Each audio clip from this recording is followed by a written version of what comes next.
Well, it was a little strange that I was forgetting that I had the sermon today. We had talked about this at the board meeting, and I had agreed that I would be doing the sermon today. But with all the things that were going on, of course I forgot. But the Lord made this one easy for me because it's the least of these. And I do prison ministry. So, I want to talk to you about the prison ministry today. You know, we as a church, we've been doing prison ministry out of this church now going on 5 years. I remember when I first got here, everyone was a little nervous, and you had $900 in your ministry fund. And then this guy and his wife come here to join your church, and the first thing out of my mouth is, we need your $900. And everyone looked a little strange because somebody was coming into your church that you didn't know, supposing to do something good, and the first thing they went after was all the money you had in your ministry fund. And I was nervous because I'm coming to a new church, and I'm not sure how it was going to go over. Now, I want to tell you, I don't want to hurt anyone's feelings, and there's nobody in particular. But when that happened, I felt a lot of cold shoulders that first weekend after I said that we needed to get the money out of the ministry fund. And I understood it. I was really distraught about it. Tim Johnston had a big part to do with helping me get over that. But I went home distraught because I came in and I just felt so warm when we come into the church, and we just loved it. And then I asked for all your money, and I got the feeling like nobody really wanted to talk to me that week. So I went home pretty distraught about it. And Tim Johnson called me, and he asked me what was going on, and I explained to him. I don't know if you remember that Lemuel came here and dropped off 2,000 bags to do Hutchinson. I had been talking to Lemuel, and I had been telling Lemuel that someday soon, when we had the money, that we would want to get the bags and do the prison. Lemuel decided, without letting me know, that God put it on his heart to bring those bags to us because we needed to get this prison ministry on the way. Now, the first $900,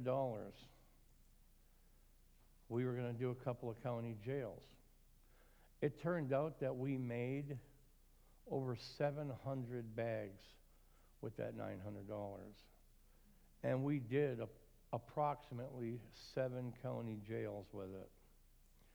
Out of those county jails that we did, I believe that we got about 45 letters from male and female inmates who appreciated that we had come there. And I can tell you that probably 10 out of that 45 we still write to this day, 5 years later. So was it worth it? Absolutely. It'd have been worth it if one person found God. And then those bags came. And those bags were valued at $10,000. And I felt like everyone thought that I was forcing this church into a $10,000 bill that they didn't want. And when I was talking to Lemuel, I was telling him, hey, when we got the money, we'll have you come. And he showed up. I was out on the road. I was driving truck at the time. And I was 700 miles away, and he tells me he's 30 minutes from the church. Well, praise God, Tim and Wes came here and helped him unload all of that stuff into the gymnasium at Lee's place over here. And we managed to do that prison. Out of those 1,800 bags that went into that prison, the other 200 did Cloud County, Marshall County, Washington County, and Geary County. So out of those bags, all 2,000 bags were given out. Now they were bags way beyond what we would ever pack. When Lemuel packs a bag, it's a grocery bag, and usually pretty full. So I was distraught because I felt like everyone was giving me the cold shoulder because they thought I only came here to force them to fund my ministry. Well, this ain't my ministry. This is God's ministry. And so Lemuel calls me up, and apparently Tim Johnson had called him. And he said, your church is not responsible for anything. Now, the pastor at the time, I don't remember our pastor's name. Huh? McKinsey. Yeah, thank you. They didn't want to let me take the bags out of the gymnasium. And naturally, being the background that I've had through my life, I was getting those bags no matter who liked it. But praise God that Lemuel emailed McKinsey and told him that the church had no obligation to pay anything for those bags. To this day, 5 years later, we've never paid for those bags. We're not going to. That was a gift from God. And Lemuel has made that clear to me, that had this church wanted to donate towards the bags, that would have been wonderful, but there was no obligation to anybody here that they had to pay that. And that eased tensions. Then the next step was,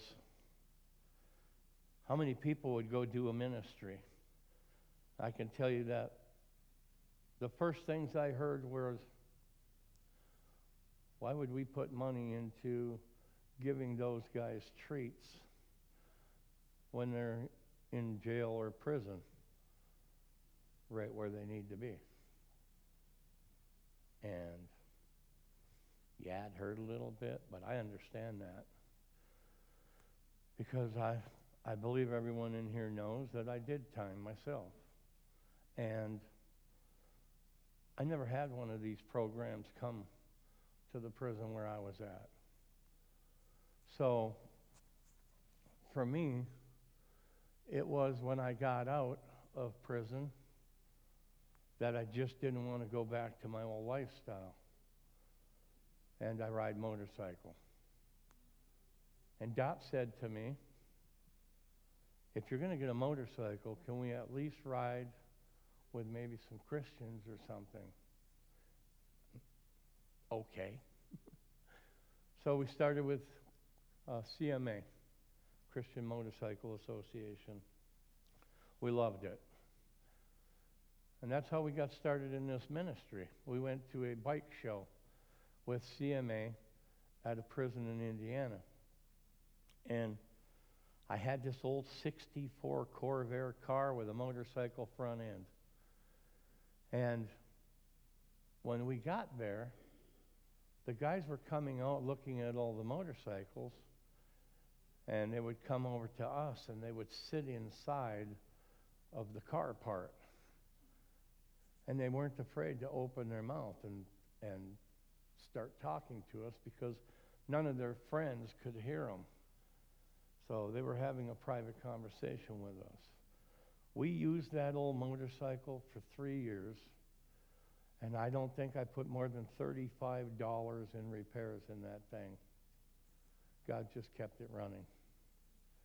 And it helped me grow, not only in the ministry, but as a person who claimed to be a Christian. And I learned a lot of lessons over the time that we've been doing these ministries. Now we write to around 250 people on a regular basis all over the country. And every time we go somewhere, I always say, if one person is saved, it's worth every penny. I don't care what jail it is. Now, I don't know if you realize how many jails that you guys are actually responsible for getting the message to. Wyandotte County, Geary County, Washington County, Marshall County, Cloud County, McPherson, Potawatomi. We have a Tuesday Bible study at Geary County. We have a Friday Bible study at Potawatomi County. These are all things that the Lord has made happen since we started this ministry. This church has been a big part of that. Now, when we first started, nobody really wanted anything to do with this. I understand.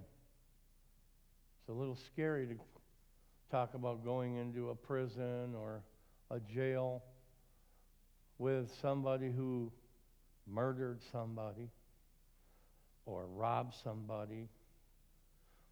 Let me tell you why I went to prison.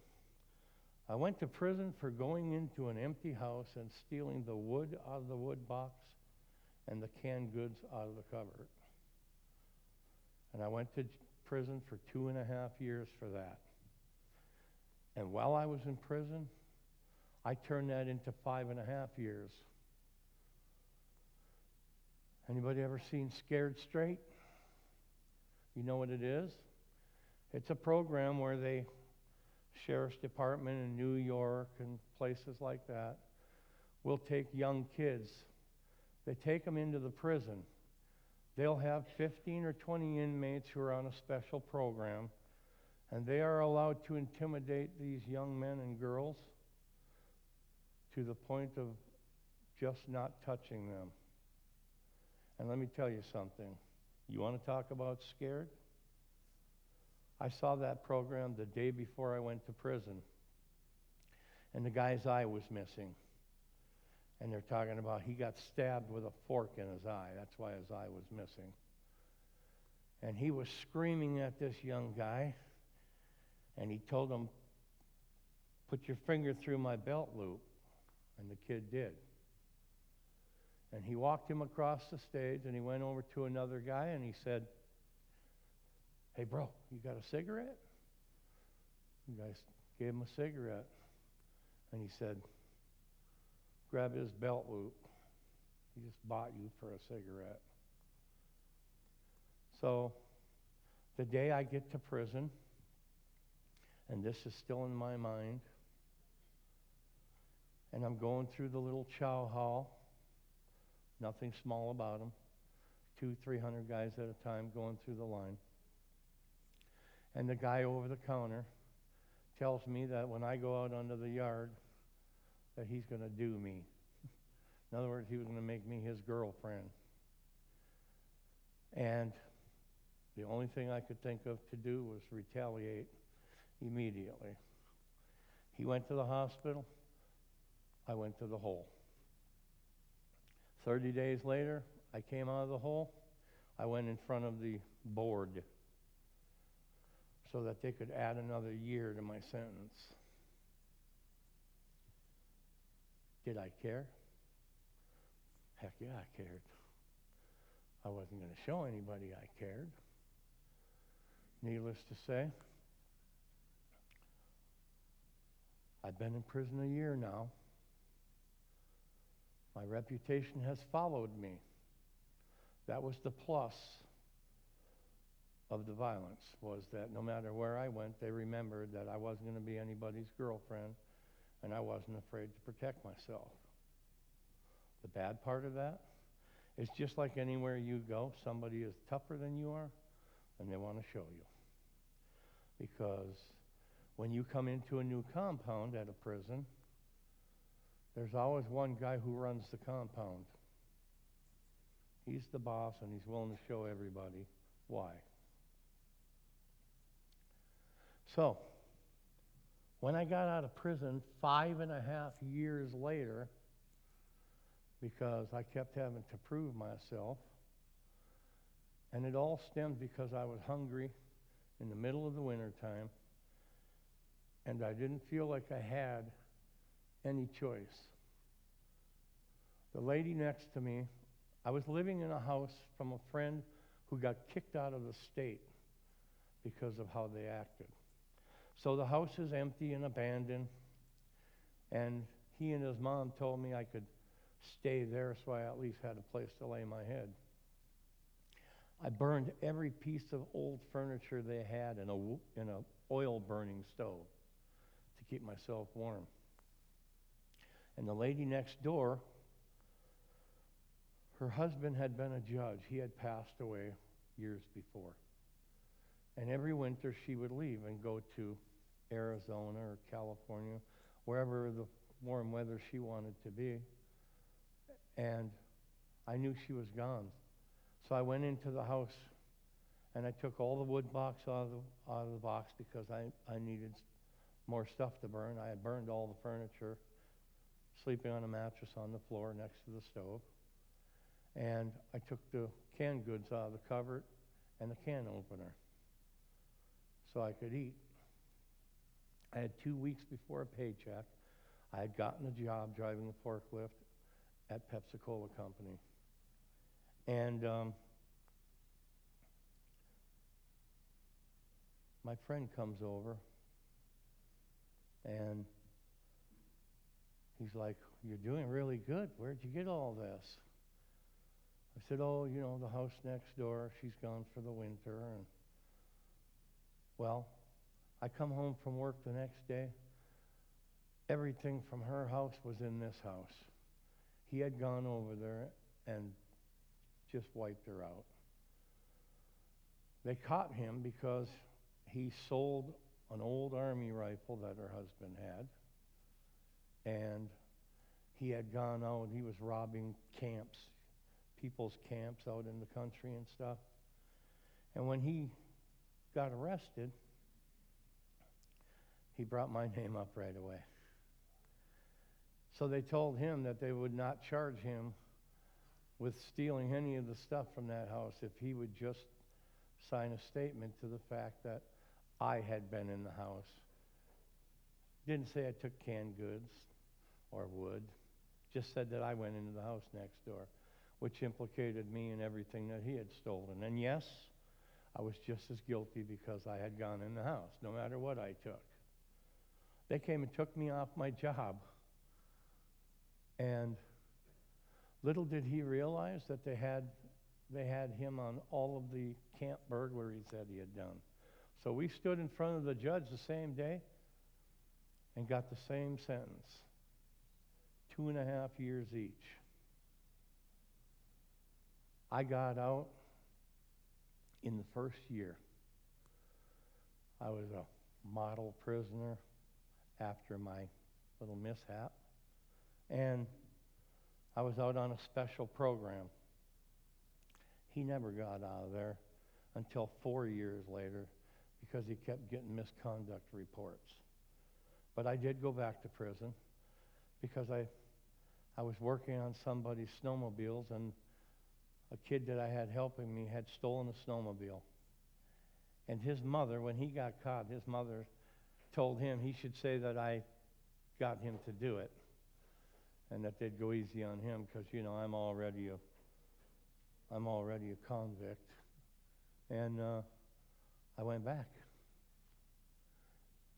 And I was married at the time. And I was at a camp, and I walked away from the camp to spend time with my wife because she was about to leave me. Now, you need to understand that all these guys and these women who are in prison are lonely. Their families are not around. Some of them may never see their family. I'm going to fast forward. I'm out of prison 28 years, and I turn into a crackhead. You know what a crackhead is? Somebody who smokes cocaine. Let me tell you, it's one of the devil's best tools. Because the first time I took a hit, I was hooked. And I spent the next 6 years chasing that same high that I could never achieve. I sold almost everything I had. I mean, even my good stuff. My Harley parts, you name it. I'm a biker. Man, when you got Harley parts, you know, that's like money in the bank to us. Got rid of it. I was willing to divorce Dot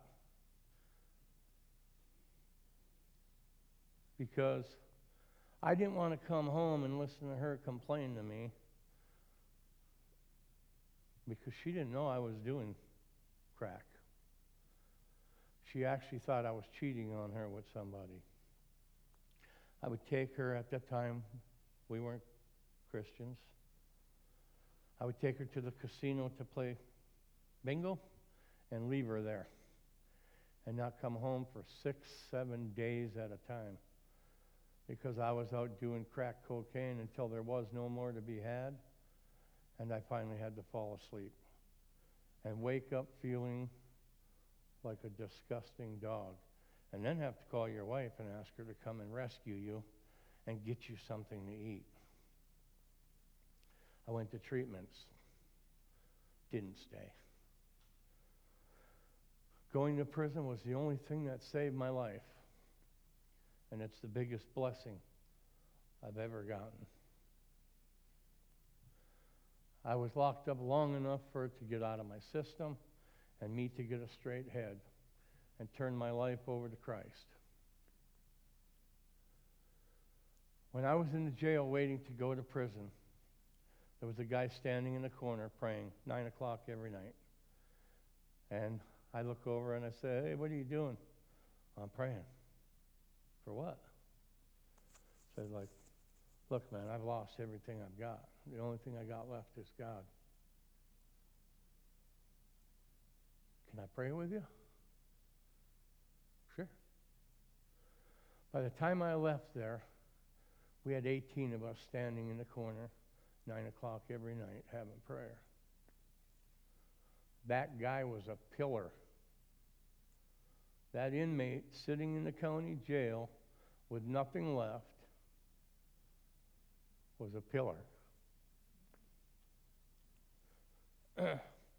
He was the light of God shining in that dark place. And I took it to heart. They shifted me to approximately 12 different jails while I was waiting to go to court. And out of 27 months, that's what my sentence ended up being. Out of 27 months, I only spent 9 months of it at the actual prison. All the rest of the time was in a county jail after county jail.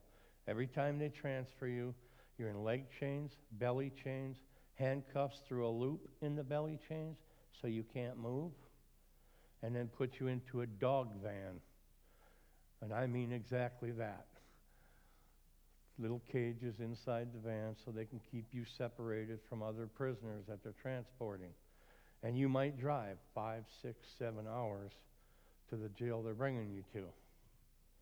And then I get there and I call Dot. "Can you send me some money so I can get some commissary?" "Okay." I order commissary. I'm feeling all good. And the day commissary comes, they wake me up at 5:30 in the morning and say, "Pack your stuff, you're going." "Oh, wait a minute, today's commissary." "You ain't got to worry about commissary. You won't be getting that." "Oh, so you're going to put the money back in my account?" "No, we don't do that." 12 times. Every time they sent me to another place, I was calling Dot. The one I left alone, 6 days at a time. Every time she sent something, and every time I transferred before it got to me. So she was basically wasting money sending it to me. But the one thing that did happen on all of that was that she went to live with her mom. And her mom took her back to church. And she started writing me about church, how wonderful it was to be back in God's presence. They wouldn't let her send me the Bible studies like we have the Bible studies we give out to the inmates and stuff. The place I was at refused to let her send any Bible studies to me, and she didn't know about going online, and she's never been real computer savvy. So she would write 12-page letters, and they were the Bible study. And I would go through the Bible and answer it, send it back to her. Now let me tell you my mindset at the time. I don't want to lose her because she's my only support on the street. It wasn't because, I love her so much. All I cared about was me at the time. Then I got smart and I thought, I'm going to read my Bible before I get the next letter. And I'll have all the answers so I can be done with this as quick as possible. And when I get the next one, I can get all the answers in there and get it back to her and get on with what I was doing. And the more I read, the more I realized who Jesus was, the more it affected me. Now, Doc don't like me to say this, but I can tell you that when I was in the county jail, I sat in one county jail when I first got arrested for 6 months. And for the first 2 months, I was actually waking up in my cell, blowing crack smoke out of my mouth. I was dreaming that I was getting high and actually feeling the effects of it. It wasn't until about 10, 12 weeks in at least, I woke up one morning because in my dream I turned down the dealer. And it was like a light switch went off.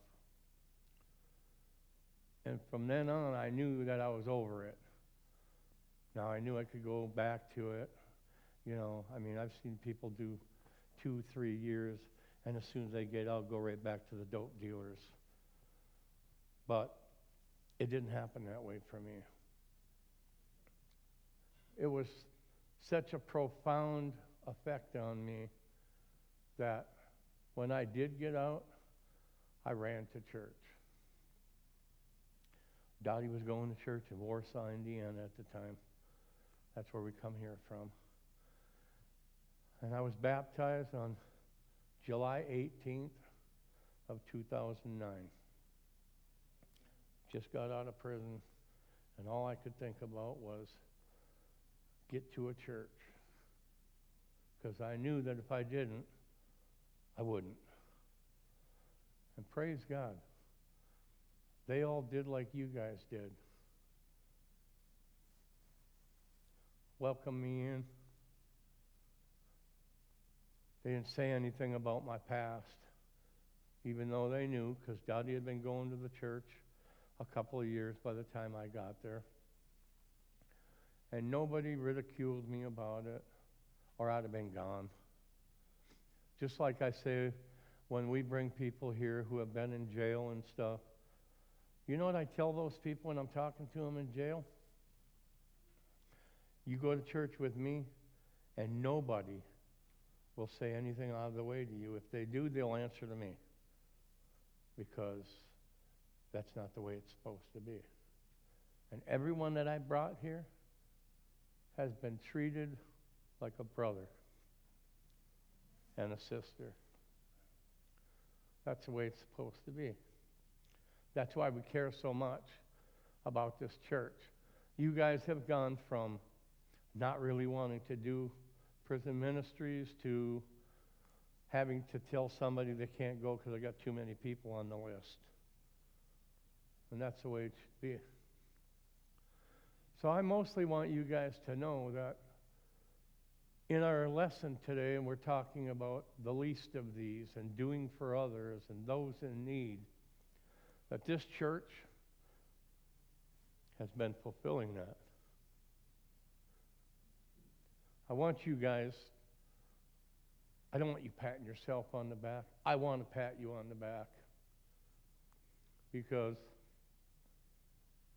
you guys have done things that most people wouldn't do.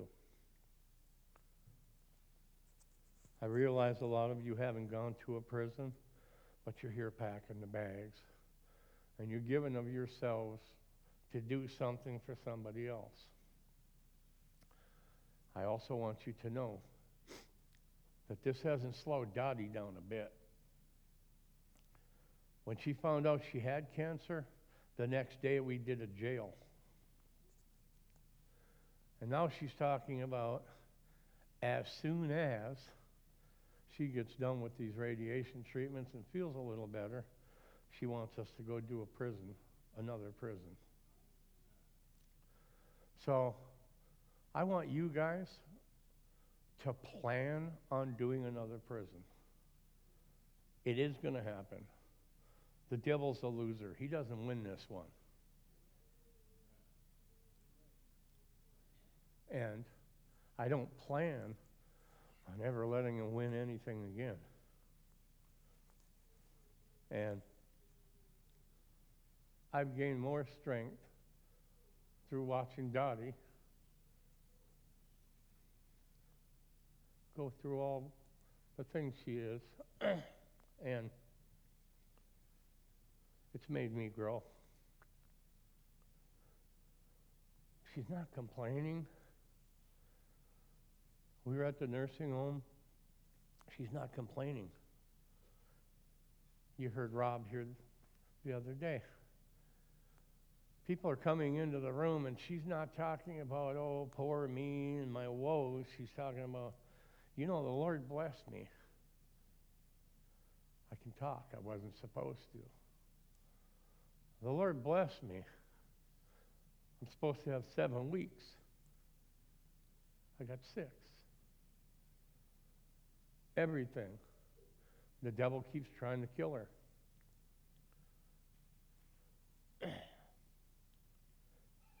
You could never get me in tears over anything to do with me.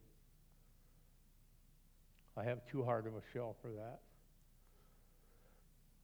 And I believe that's why the devil is going after Dot.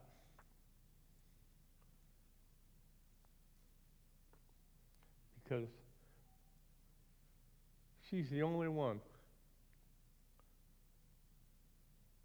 that could do this.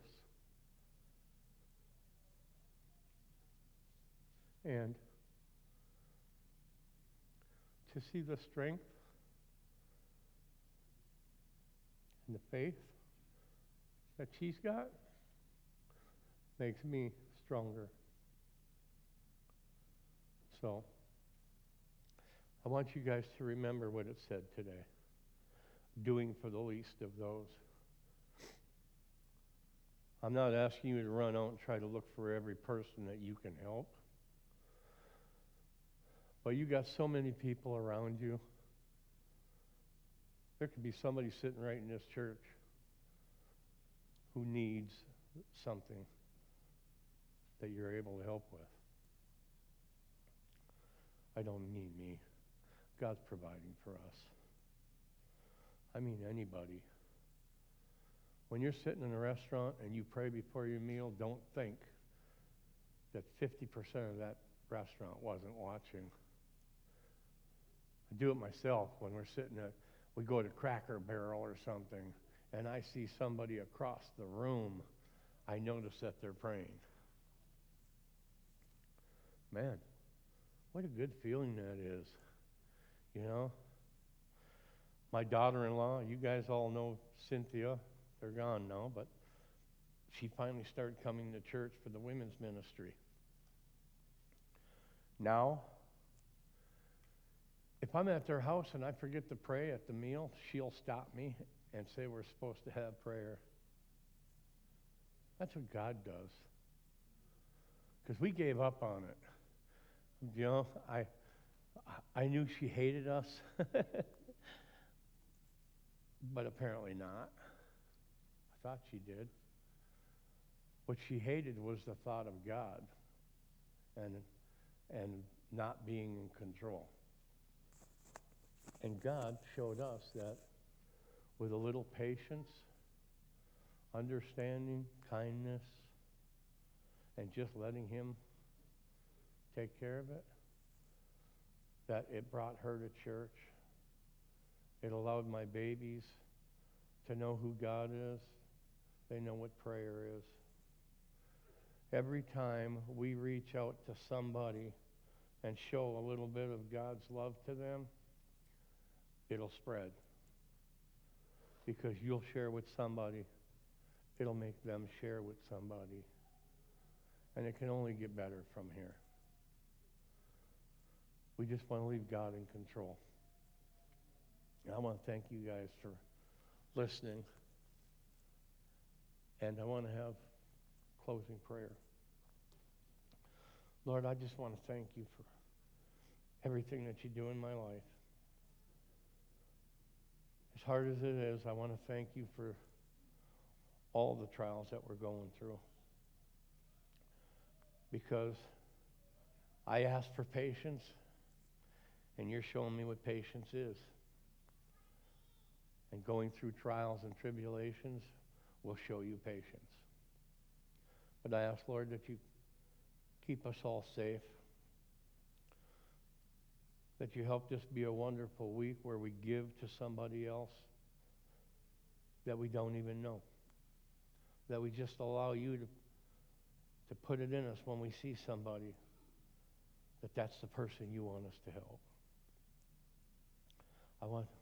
I ask, Lord, that you keep us all safe. I ask that you be with Lottie in these last days, because we all love Lottie. We all love Dorothy. We love the people who we keep losing, Lord. And I ask that you help this strengthen us in some way, and help teach us some kind of lesson from all this that we just don't understand right now. But no matter what happens, Lord, for me and my house, we'll follow you. In Jesus' name, amen.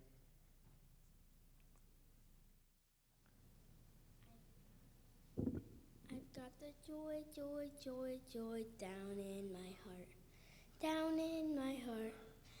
Down in my heart. I got the joy, joy, joy, joy down in my heart. Down in my heart to stay.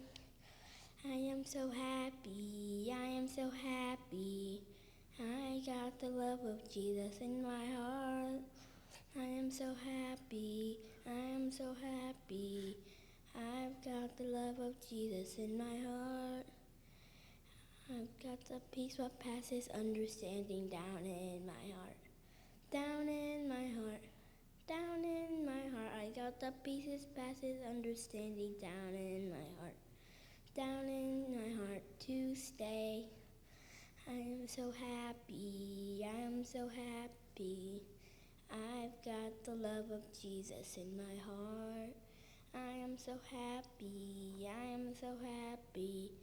I've got the love of Jesus in my heart.